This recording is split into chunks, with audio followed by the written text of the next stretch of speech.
चाहिँ बिरालोले मुसो खेलाए जसरी खेलाउँदै खेलाउँदै अन्तिममा आएर चाहिँ एकैचोटि सरकार पक्षहरूको राय सुझाव नै नलिकन जसरी सरकारले हिजो निर्णय गर्यो। यस्तो लङ्गडो स्थितिमा हामीले अहिले पेसा सञ्चालन गर्नुभएको छ। 79% निजी क्षेत्रको यातायात व्यवसाय छ। तपाईँहरूले थाहा पाउनुभयो।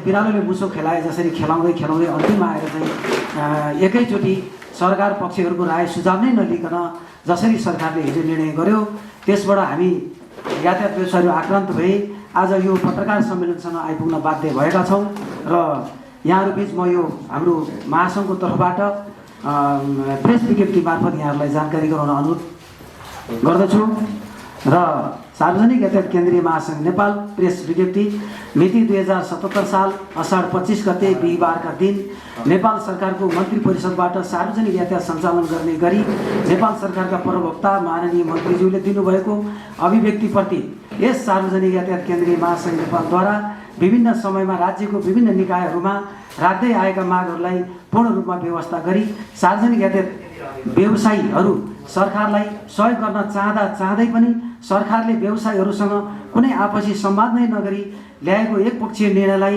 यस सार्वजनिक यातायात केन्द्रीय महासङ्घ नेपाल पूर्ण रूपमा आपत्ति जनाउँदै नेपाल सरकारसँग यस महासङ्घले राखेका मागलाई तत्काल सम्बोधनका लागि अनुरोध गर्दछ। तपसिलमा उल्लेखित विषयवस्तुहरूमा सहमति भएमा यस महासङ्घ सार्वजनिक यातायात सञ्चालन गर्न सहमति जनाउँदछ। तपसिल 1 सार्वजनिक यातायातका सम्पूर्ण साधनहरूलाई विश्व स्वास्थ्य सङ्गठनले तोकेको सम्पूर्ण जिम्मेवारी नेपाल सरकारले पूर्ण व्यवस्था गरिदिनु पर्ने र यातायात मजदुर आम यातायातहरूको स्वास्थ्यको पूर्ण व्यवस्थासहित हस्पिटलिटीको सम्पूर्ण व्यवस्था हुनुपर्ने। 2 बैंक किस्ता तथा ब्याजमा पूर्ण सरलीकरण हुनुपर्ने। क 4 महिनाको बन्दाबन्दी अवधिको ब्याज छुट र थप 4 महिनाको गाडी सञ्चालन भए तापनि गाडीले किस्ता तिर्न नसक्ने हुँदा किस्ता अवधि बढाई 2077 साल आश्विन मसान्तसम्म बैंक किस्ता नलाग्ने व्यवस्था हुनुपर्ने।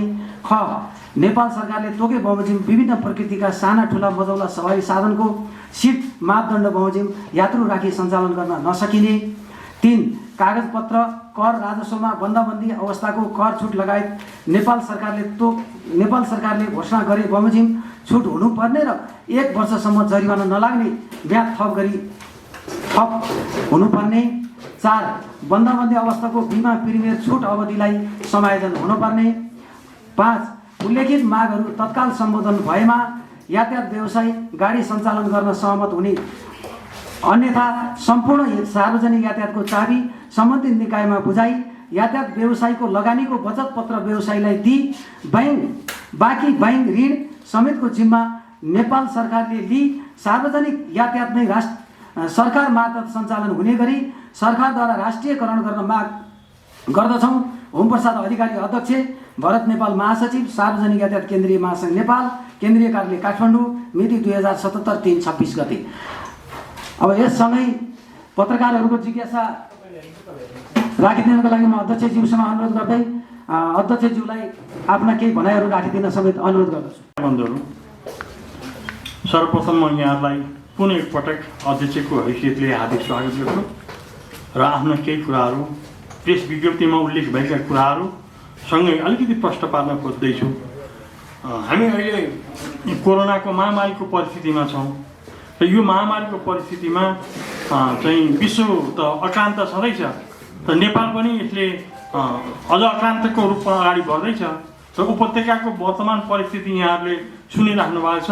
उपत्यकामा दिन प्रतिदिन कोरोना बढ्दै गएको छ। यस्तो परिस्थितिमा नेपाल सरकारले कुनै प्रकारको चाहिँ जिम्मेवारी चालक परिचालक र यात्रुको समेत अहिलेको वर्तमान जिम्मेवारी नलिकन चाहिँ स्वास्थ्य सम्बन्धी खेलवाड गरेर जुन अहिले यातायात सञ्चालन गर्ने भन्ने एकतर्फी घोषणा गर्यो त्यो धेरै नै स्वास्थ्यको दृष्टिकोणले अव्यवहारिक र एकदम खतरनाक परिस्थिति छ र यस्तो कुरामा सरकार तत्काल ध्यान दियोस् र हाम्रो चालक परिचालक र यात्रुहरूलाई र सवारी मालिकहरूलाई सुरक्षा पहिलो कोरोनाबाट सुरक्षा हुने प्रविधिको विकास गरी यसलाई अगाडि जाओस् भन्ने हाम्रो जोरदार माग छ।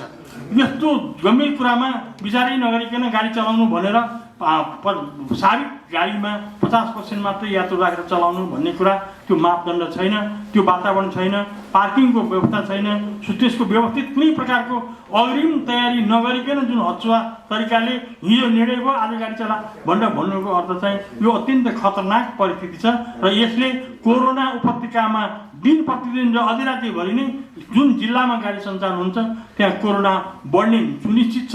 चालक परिचालकको ज्यानको खतरा स्थिति छ र यात्रु कुनै पनि बेला गाडीमा दुर्घटना हुन सक्छ, गाडीमा चाहिँ कोरोनाले लड्न सक्छ। उपचारको कहाँ गर्ने उपचार त्यो कुराको स्पष्ट छैन र कहाँ उपचार गर्ने, कसरी त्यहाँ कहाँ लगेर बुझाउने भन्ने कुराको स्पष्ट नहुने यस्तो परिस्थितिमा चाहिँ सरकारले एकतर्फी रूपमा जनताको जीव ज्यानको सुरक्षाको मतलबै नगरिकन जुन एकतर्फी घोषणा गर्यो त्यो अत्यन्त दुःखद कुरा छ। यसतर्फ आदरणीय पत्रकार बन्धुहरूले गम्भीरतापूर्वक जनताको लागि या चालक परिचालकको लागि र सवारी साधनको चाहिँ सञ्चालनमा व्यवस्थापनको लागि चाहिँ गम्भीरतापूर्वक कुरा उठाइदिनु हुन म विनम्रतापूर्वक गर्छु। र हामीले सामान्य कुरामा आएको सरकारसँग दुःख दिने तरिकाले हामीले केही मागेका छैनौँ। हामीले कोरोनाभरि लकडाउनभरिको एउटा ब्याज छुट गरिदिनुहोस्, कर छुट गरिदिनुहोस्, राजस्व छुट गरिदिनुहोस्, बिमा छुट गरिदिनुहोस् र चाहिँ यो अहिले आइरहेको यस्तो परिस्थितिलाई हामीलाई राहत स्वरूप गाडी सञ्चालनको लागि केही रकम हामीलाई अनुदान दिनुहोस् भनेका हौँ। कुनै नराम्रो कुरा पनि छैन। यति दिएर यसलाई व्यवस्थित रूपमा सञ्चालन गर्न सक्यो भने हामी त सहयोग गर्न तयार छौँ। तर कुनै प्रकारको एउटा पनि माग पुरा नगरिकन, एउटा पनि कुनै प्रकारको दिलचस्पी नलिकन स्वास्थ्य जस्तो कुरामा चाहिँ सरकारले जुन दिलचस्पी नलिकन जुन एकतर्फी निर्णय गर्यो त्यसमा हाम्रो घोर आपत्ति छ। यसले देशभरि नै विकराल परिस्थिति ल्याउने कुरा हामीलाई अहिले नै थाहा छ। त्यसकारण चाहिँ यस्तो कुरामा सरकारले गम्भीरतापूर्वक ध्यान दियोस् भन्ने हामी विनम्रतापूर्वक अनुरोध छौँ। र यो मागपत्रमा सामान्य कुरा 1 वर्ष कर्जाको म्याद थप्ने भन्ने कुरा, कर्जा नतिरौँ भन्ने कुरा छँदै छैन। कर्जा तिर्छौँ तर हामीले 1 वर्षको अवधिको चाहिँ म्याद थपिदिनुहोस् भन्ने कुरा मात्रै हो, कुनै ठुलो कुरा पनि छैन। र यस्ता कुरामा पनि ध्यान दिएन।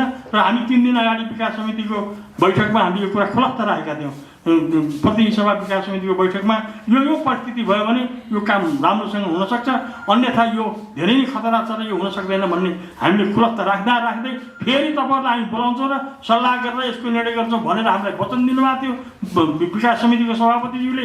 तर चाहिँ निर्णय अचानक हामी चाहिँ आवास यो भौतिक पूर्वाधार तथा यातायात मन्त्रालय अन्तर्गत हामी छौँ र चाहिँ मन्त्री परिषदको निर्णय गर्न अर्थमन्त्रीज्यूले हिजो विज्ञप्तिबाट सुनाइदिनु भयो।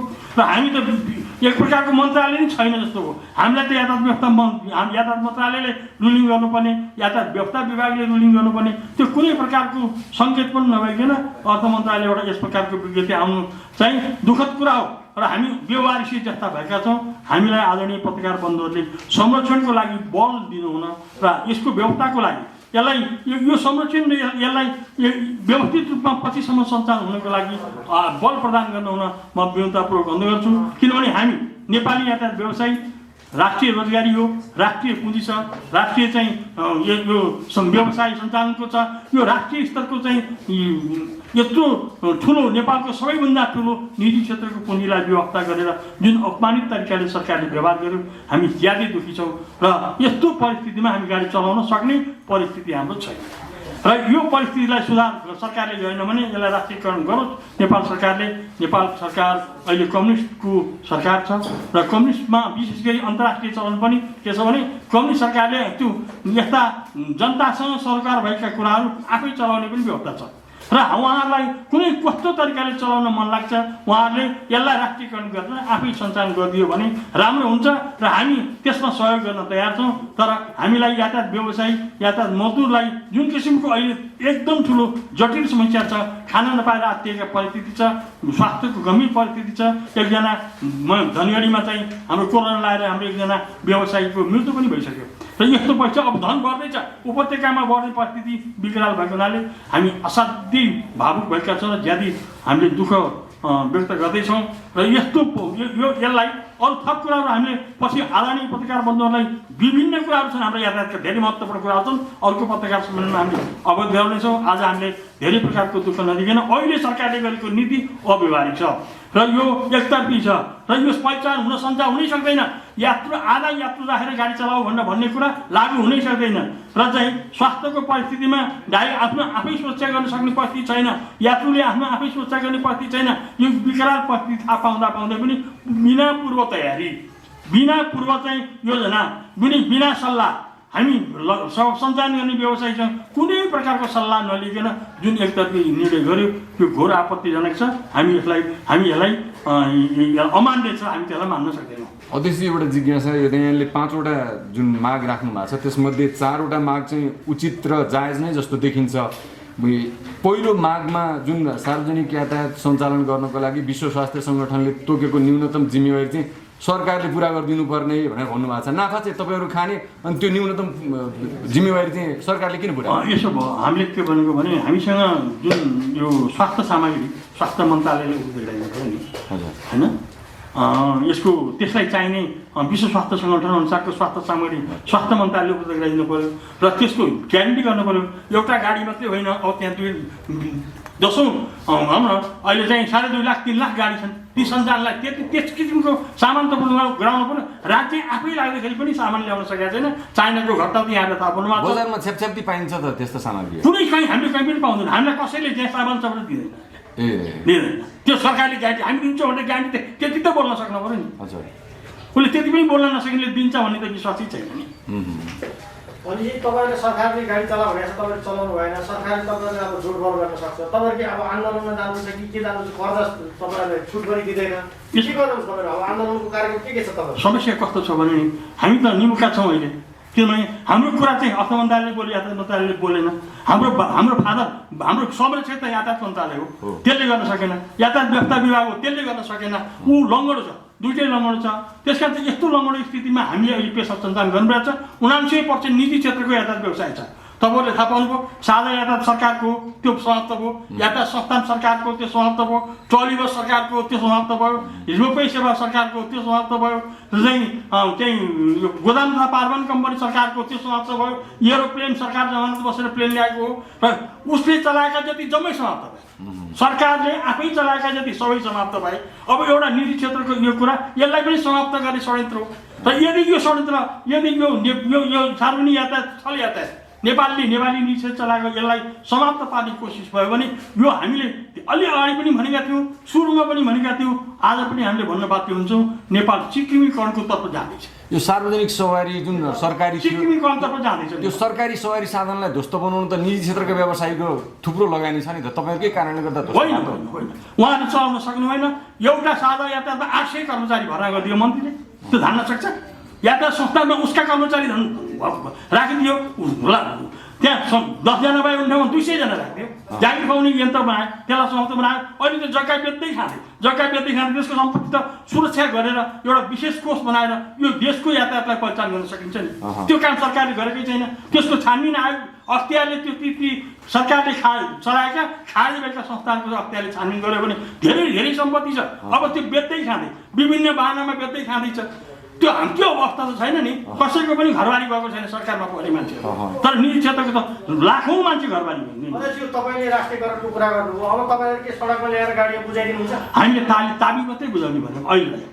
चाबी बुझाइदिनुहुन्छ? चाबी सरकारलाई, नेपाल सरकारलाई। राष्ट्रियकरण कसरी गर्ने? अब तपाईँहरूलाई त्यो तपाईँहरूको त्यो सरकारले निर्णय गरेर हाम्रो सार्वजनिक यातायातलाई नेपाल सरकारले निर्णय गरेर चाहिँ हामी दिन तयार, सरकारले लिन तयार भएर आफ्नो नीति अनुसार चलायो हुन्छ सरकारले। अब यो 100 दिनभन्दा बढी समय ग्यारेजमा थन्किएका तपाईँका गाडीहरू त लगभग आधा त बिग्रिसकेका छन्। त्यो बिग्रेको गाडी सरकारले किन किन्ने? अब यो यही कुरा निजी क्षेत्रसम्म त्यसलाई संरक्षण भनेकै यही हो। तपाईँलाई थाहा छ अहिले 14,700 जीप साना गाडी अधिराज्यभरिका ग्यारेजमा छन् नेपाल सरकारका संस्थानका। ती गाडीलाई 2 लाखदेखि 5 लाख खर्च नयाँ हुन्छ। सबै करोडका गाडी किनेर चाहिँ जम्मै कमिसनमा चलेको छ। ट्रान्सपोर्ट 14,700 गाडी चाहिँ अहिले अधिराज्यभरिको ग्यारेजमा चाहिँ त्यति राम्रा गाडी छन्। त्यसलाई सामान्य खर्च गऱ्यो भने यो 2 देखि 5 लाख खर्च गर्यो भने गाडी सबै नयाँ हुन्छ। 10 वर्ष गाडी किन्नु पर्दैन र केही सम्माननीयज्यूहरूलाई नयाँ गाडी एउटा किने पनि अरू कसैलाई माननीय मन्त्रीज्यू विभागीय प्रमुखहरू कुनै सरकारका कर्मचारीले गाडी किन्नुपर्ने जरुरी छैन। के त्यसैले सबै कुरा हुनसक्छ र चाहिँ खरबौँ रुपियाँ दाम यस बचत हुनसक्छ। अहिले 44 खरब रुपियाँ दाम नेपाल सरकारले किन चाहिँ यो अर्कै छुट्टै गाडी किनेर किन चलाउनु पर्यो? यही गाडीलाई मर्मत गरेर बनायो भने सजिलैसँग देशको चाहिँ 10 वर्षले चाहिँ अहिले सञ्चालन यो व्यवसाय यो गाडी सञ्चालनको व्यवस्था हुनसक्छ। सरकारले यो काम गर्न सक्छ। तर अहिले पैसा छैन, सङ्कट पर्यो भन्ने आफू फजुल खर्च करोडौँ अरबौँ फजुल खर्च गरेर जाने यो कुरा त नीतिगत कुरा राम्रो भएन। म अर्को पनि सानो कुरा निवेदन गर्न आज हामीले 2047 सालमा नेपाल सरकारका कुनै पनि माननीयज्यूहरूलाई हजुरहरू चाहिँ यस्तो निजी गाडीमा हिँड्दाखेरि चाहिँ यस्तो गरिब देशमा राम्रो हुँदैन, हामीले 2 सिट मान्य सिट प्रत्येक गाडीमा राखिदिन्छौँ भने 2 सिट प्रत्येक गाडी 2 सिट कानुनमा लेखाएको छ। सहायता व्यवस्था ऐनमा मान्य सिट छ, महिला सिट छ, वृद्ध सिट छ, उपाङ्ग सिट छ, सबै कुरा कानुनमा छ। हिँड्न कोही चाहँदैन, सबैले नयाँ ताजा गाडी किन्न जान्छ।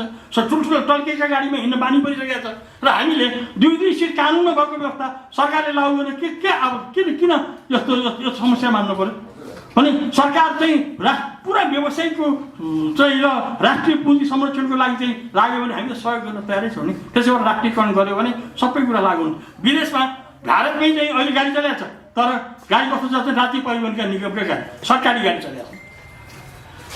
अमेरिका जापान कुनै मुलुकमा पनि गाडी चलाएको छ, त्यो सरकारले चलाएका गाडी चलाएको छ। यहाँ 79% निजी क्षेत्रको गाडीमाथि रदकत जम्मै सरकारले गरेको छ। र यो पनि समाप्त भयो भने मैले दुःखपूर्वक निवेदन गरेँ, हामी अत्यन्त दुःखद घटनामा जानेछौँ। त्यो सिक्किमीकरण, सिक्किमले जस्तै बनाएर नेपाललाई छिमेकी देश भारतले खाइदिन्छ। चाइना आएर चलाउन सक्ने स्थिति छैन, सबै गाडी भारतका छन् र त्यसले एउटा स्पेयर पार्ट्स रोकिदिने बित्तिकै हामी बिहा हुन्छौँ, तेल रोकिदिने बित्तिकै बिहा हुन्छौँ। हाम्रो स्थिति यो गम्भीरतापूर्वक हामीले लिनुपर्ने कुरा छ र यो पेसा रोजगारी अब निजी क्षेत्रले चलाउन सक्दैन है भनेर हात उठाएर चाबी बुझाउने हो र सरकारले चलाउने हो। तपाईँहरूको निजी क्षेत्रमा जस्तो एउटा आत्महत्याको घटना पनि भयो, त्यो कर्जा तिर्न नसक्ने होइन भयो, यस्ता तपाईँहरूले घटनाहरू के दुर्घटनाहरू घटनाहरू भइरहेछन् तपाईँहरूको क्षेत्रमा? यत्रो लोन तिर्न बाँकी छ भन्नुहुन्छ। अब बढ्दैछ। अस्ति हाम्रो चाहिँ हाम्रो सार्वजनिक यातायात केन्द्रीय महासङ्घको साथीहरू इचरीमा कार्यमा टाटा कम्पनीको गाडीमा जानुभयो, किप्रदीपमा त्यहाँ गएर त्यसलाई क्षतिपूर्ति दिनु पर्यो, त्यसको परिवारलाई पाल्ने व्यवस्था मिलाइदिनु पर्यो। र तपाईँहरूले यस्तो ताकेता यस्तो लकडाउनको बेलामा चाहिँ त्यो गाडी मालिकलाई जुन किसिमको तपाईँहरूले ताकेता गर्नुभयो, जुन किसिमको अभद्र व्यवहार गर्नुभयो, त्यो कारणले उसले आत्महत्या गर्नु पर्यो। त्यस कारण चाहिँ यस्तो व्यवहार रोक्नुपर्छ भनेर हामीले निवेदन पनि गऱ्यौँ। हामीले श्रीप्रदीलाई जानकारी पनि गरायौँ र हाम्रा साथीहरूले चाहिँ श्रीप्रदी घेराउ पनि गर्नुभयो। र त्यसले तत्काल राहत पाउनुपर्छ। नेपाल सरकारले यसमा गम्भीरतापूर्वक लिएर त्यसलाई त्यसको परिवारलाई चाहिँ संरक्षित गर्नुपर्छ भन्ने हाम्रो। अध्यक्ष, यो सार्वजनिक यातायातमा काम गर्ने मजदुरहरूले त यो 4 महिनाको त तलब पाएको छैनन् होला होइन? उनीहरूलाई बचाउनुको लागि तपाईँ व्यवसायले चाहिँ के सोच्नु? हामीले कति राम्रो कुरा राखेका छौँ। हामीले भने नि एक गाडीलाई हामीले 2 लाख रुपियाँ त अहिले दिनुहोस् सरकारसँग। अहिले गाडी मालिकसँग त एकदमै कर्जामा लिएका गाडीहरू होइन, सरकारले त 2 रुपियाँ पनि हाल्नेवाला छैन नि। ढुकुटीमा पैसा छैन भनेर अर्थमन्त्रीले बोलिसक्नु। ब्याङ्कले दिने हो, सरकारले निर्णय गरिदिने हो, ब्याङ्कले दिने हो। हामीलाई सहुलियतपूर्ण ब्याजमा कर्जा दियो भने मजदुर पनि बाँच्यो, टायर किन्यो, हाम्रो टायर बिग्रन्छ, अहिले ब्याट्री बिग्रन्छ, लुब्रिकेन्ट्सहरू बिग्रन्छ, हामी त्यसलाई फ्रेस बनाउँछौँ, चलाउँछौँ। त्यो मजदुरले जुन दुःख पाइरहेको छ त्यसलाई पनि हामी राहत स्वरूप पैसा दिन्छौँ होइन। र हामी सबै वातावरण बनाउँछौँ। 15 दिनमा त हाम्रो देशभरि चाहिँ गाडी चलाउने वातावरण हामी बनाउँछौँ नि, हामी बनाउँछौँ त्यो कुरा। र सरकारले यस्तो राम्रो वातावरण हामी सहयोग गर्छौँ भन्दै सहयोग लिन नखोज्दो चाहिँ यहाँभित्र हाम्रो यही दुःख लाग्यो। यो लकडाउनको समयमा मजदुरले त तपाईँहरूबाट 1 रुपियाँ पनि पाएको छैनन् नि होइन? कतिले पाइरहेका छन्, कतिले नपाएका होला, कतिले पाइरहेका छन्, कतिले नपाएका होला, नपाउनेले पाउँछ। हस्, धन्यवाद।